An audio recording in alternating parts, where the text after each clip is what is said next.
വ്യത്യസ്തമായ രുചിക്കൂട്ടി തയ്യാറാക്കിയെടുക്കുന്ന നല്ല മണവും രുചിയുമുള്ള ഒരു മുട്ട പൊരിച്ചതിൻ്റെ റെസിപ്പിയാണിത്.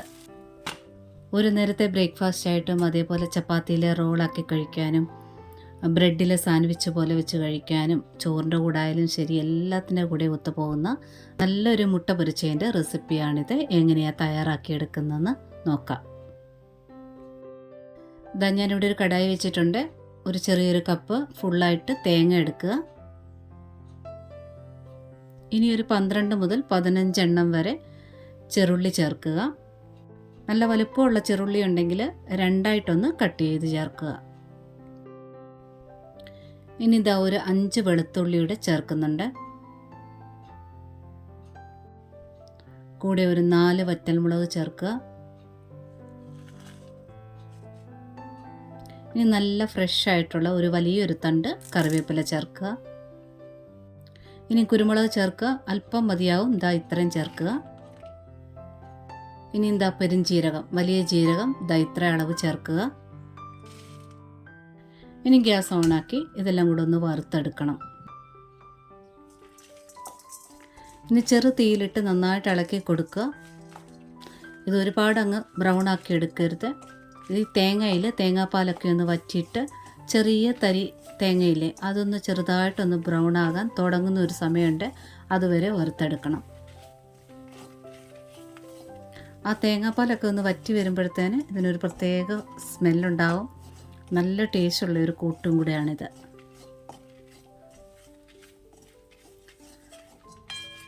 ഇത് ബ്രൗൺ ആയിട്ടുണ്ട്, ഇത്രയും മതിയാകും. ഇനി ഗ്യാസ് അങ്ങ് ഓഫ് ചെയ്യുക. അതിനുശേഷം ഒരല്പം മഞ്ഞൾപ്പൊടിയൂടെ ചേർത്തിട്ട് നന്നായിട്ട് മിക്സ് ചെയ്തെടുക്കുക. ഈ പാത്രത്തിൻ്റെ ചൂടും ആ തേങ്ങയുടെ ചൂടൊക്കെ മതിയാകും. നന്നായിട്ടൊന്ന് മിക്സ് ചെയ്തെടുത്താൽ മാത്രം മതി. ഇതിൻ്റെ ചൂട് അല്പം ഒന്ന് ആറണം. ഇതേ പാത്രത്തിൽ തന്നെ വെച്ച് കഴിഞ്ഞാൽ വീണ്ടും തേങ്ങ ഒന്നുകൂടി ഡ്രൈ ആകും, അതായത് ഒന്നുകൂടി ബ്രൗൺ ആകും. അങ്ങനെ ആവരുത്. അതുകൊണ്ട് വേറൊരു പാത്രത്തിലോട്ട് മാറ്റാം. അല്പം ഒന്ന് ചൂട് ആറിക്കോട്ടെ. ഇനി മിക്സിയുടെ ജാർ എടുത്തിട്ടുണ്ട്, വറുത്ത് വെച്ചിരിക്കുന്ന അതിലോട്ട് മാറ്റാം. ആദ്യമേ മുളക് ഇടുക, അടിയിൽ വരുന്ന രീതിയിൽ. മേലെ തേങ്ങ ഇടുന്നതായിരിക്കും ഏറ്റവും നല്ലത്, പെട്ടെന്ന് മുളക് അരഞ്ഞു കിട്ടും. ഇതിനെ ഒന്ന് പൊടിച്ചുകൊണ്ട് വരാം.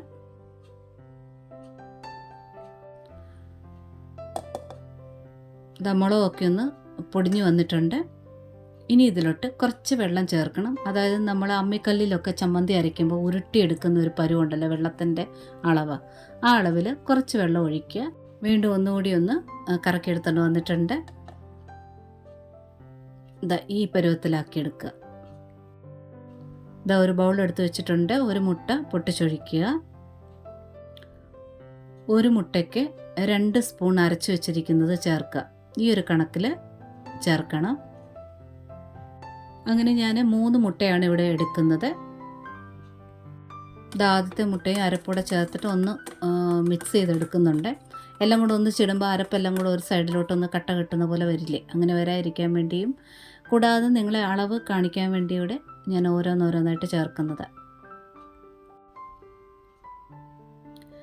ഞാനിവിടെ എടുത്തിരിക്കുന്ന തേങ്ങാക്കൂട്ട് 3 മുട്ടയ്ക്ക് കറക്റ്റായിട്ട് വരുന്നുണ്ട്.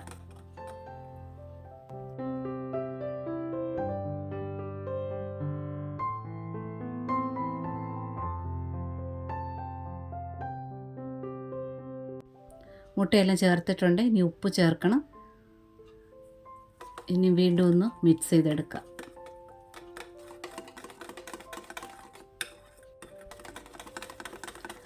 അരപ്പ് അവിടെ എവിടെയായിട്ട് ഇങ്ങനെ കട്ട കെട്ടി കിടക്കാതെ ഇതുപോലെ മിക്സ് ചെയ്ത് എടുക്കണം.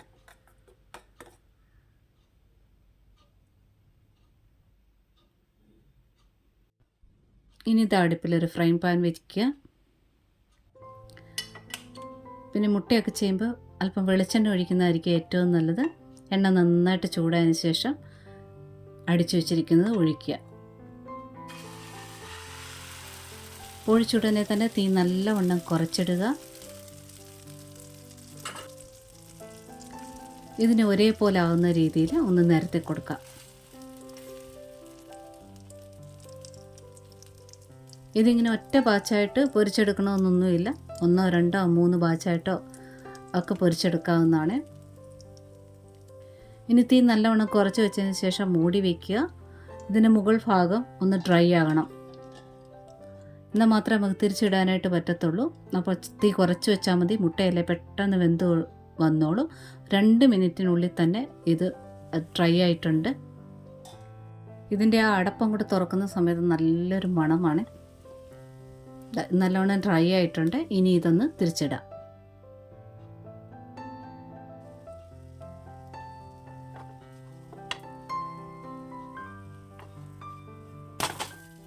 തിരിച്ചിട്ടതിന് ശേഷം അധികം നേരം ഒന്നും വേണ്ട, കുറച്ച് സെക്കൻഡുകൾ മാത്രം മതി. 10-15 സെക്കൻഡ് മാത്രം മതിയാകും.